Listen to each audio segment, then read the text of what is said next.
राधा स्वामी संगत जी। आज के वीडियो में हम बाबा जी द्वारा दिए गए कुछ दिल को छू लेने वाले जवाबों को जानेंगे। एक महिला अपनी 10 साल की भटकन की कहानी बताती है और मार्गदर्शन की तलाश करती है। एक अन्य भक्त चिंता और डिप्रेशन के बोझ से छुटकारा पाने के उपाय पूछता है। हम यह भी जानेंगे कि बाबा जी द्वारा दी गई आध्यात्मिक शक्ति का सही उपयोग कैसे करें। इसके अलावा किस्मत और मेहनत के बीच के संबंध पर चर्चा होगी। अंत में एक युवा अपने बीमार पिता की देखभाल के बारे में सलाह मांगता है।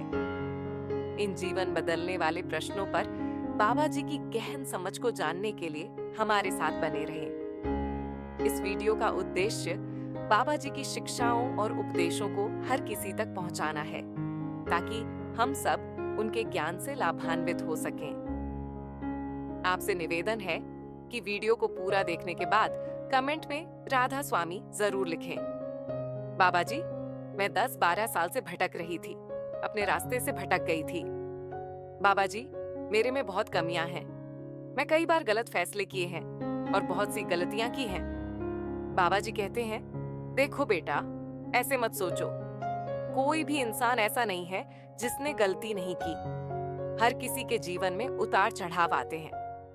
अगर हम यहाँ बैठे हैं तो हमारे कर्मों की वजह से बैठे हैं। अगर किसी के कर्म नहीं होंगे तो फिर वह मालिक के पास होगा। मालिक ने जिंदगी दी है सीखने के लिए। जैसे एक बच्चा चलना सीखता है, गिरता भी है, उठता भी है और फिर धीरे धीरे चलना और भागना भी सीख जाता है। यही तो जीवन की प्रक्रिया है। घबराओ नहीं, जिंदगी से सीखो। सही रास्ते पर चलना उसकी बख्शिश है बेटा। अगर हम घबरा कर रह जाएंगे तो हमारा कुछ नहीं बनेगा। घबराओ मत, सब कुछ ठीक हो जाएगा, बस हिम्मत मत हारो। एक सत्संग के दौरान एक औरत बाबा जी से पूछती है, बाबा जी, एक सवाल सिर्फ आपसे ही। मेरा मन बहुत अंदर से बोझिल है। मुझे हर समय चिंता रहती है और मैं बहुत उदास रहती हूँ। बाबा जी कहते हैं, बेटा, बोझ इंसान खुद उठाता है। हम वैसे ही फिक्र करते हैं। चिंता मत कीजिए, जो होना है वह होकर रहेगा। मैं यह नहीं कहता कि सोच विचार मत करो। सोचो, मगर एक हद तक। ज्यादा सोचने से कोई हल नहीं मिलेगा। सब कुछ अपने हाथ में है, चाहे फिक्र हो या डिप्रेशन। अगर हम हिम्मत रखेंगे और मालिक के हुक्म, उसकी रजा में रहेंगे तो इंसान अपने आप हल्का महसूस करेगा और अंदर में इतनी ताकत आएगी कि हम सब चीजों का सामना कर सकें। फिक्र इंसान को कमजोर कर देती है और हम कमजोर नहीं पड़ सकते। हमें मालिक पर भरोसा रखना चाहिए और हर स्थिति का सामना करने के लिए तैयार रहना चाहिए। एक व्यक्ति कहता है, महाराज जी, जो शक्ति आप बख्शते हैं उसे हजम कैसे कर सकते हैं मालिक जी? मुझे डर लगता है कि इतनी शक्ति का सही उपयोग कैसे करूं। बाबा जी कहते हैं, हजम नहीं करेंगे तो बेटा हम वैसे ही रह जाएंगे। बेटा, रोटी हम खाते हैं, अगर हजम नहीं करेंगे तो ताकत नहीं मिलेगी। जो शक्ति देता है उसके आगे कोई बड़ा नहीं है। इसीलिए ये बहाना मत दो कि जी काल खा जाता है। काल नहीं कर सकता। काल तो सिर्फ वक्त का नाम है।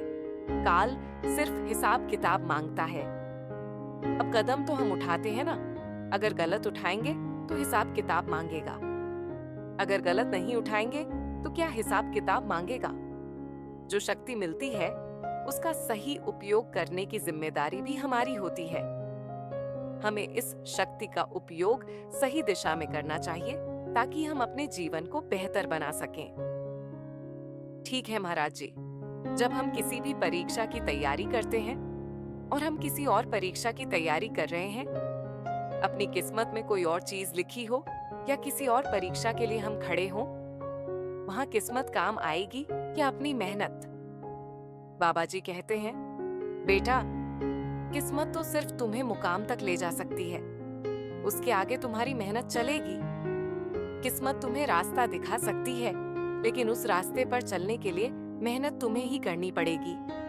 किस्मत और मेहनत दोनों का ही जीवन में महत्वपूर्ण स्थान है। एक लड़का बाबा से पूछता है, बाबा जी, जैसे काफी समय पहले किसी ने यहाँ सवाल किया था, आपके आगे, जब आप अक्सर बाहर जाते रहते हो, दूर तक, तब हम कितने दर्शन करें? बाबा जी उसके जवाब में कहते हैं, बेटा, दर्शन अंदर करने होते हैं। आप कहाँ बाहर के दर्शन करने लगे हो? अंदर ध्यान रखो, अंदर ठीक है, हम दर्शन करेंगे।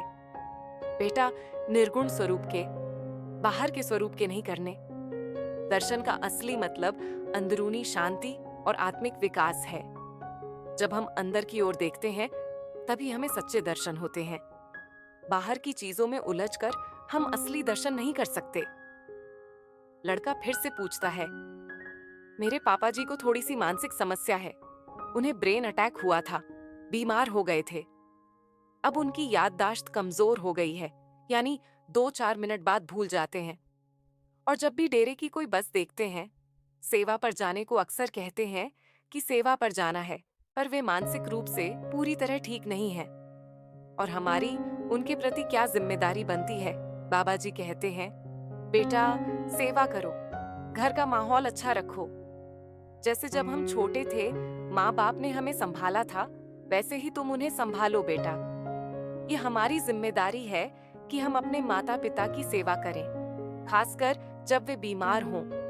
उनकी देखभाल करो, उनके साथ समय बिताओ, उन्हें प्यार और सम्मान दो। जैसे उन्होंने हमें हमारी जरूरत के समय संभाला था, वैसे ही अब हमारी बारी है कि हम उन्हें संभालें। घर में प्यार और शांति का माहौल बनाए रखो, इससे वे भी बेहतर महसूस करेंगे और तुम भी। अगर आपको इस वीडियो में कुछ सीखने को मिला हो, तो आप इस वीडियो को लाइक करें और कमेंट सेक्शन में राधा स्वामी लिखकर हमें कुछ सुझाव भी दे सकते हैं। और इसके साथ अगर आप चैनल पर नए हैं, तो चैनल को भी सब्सक्राइब करिए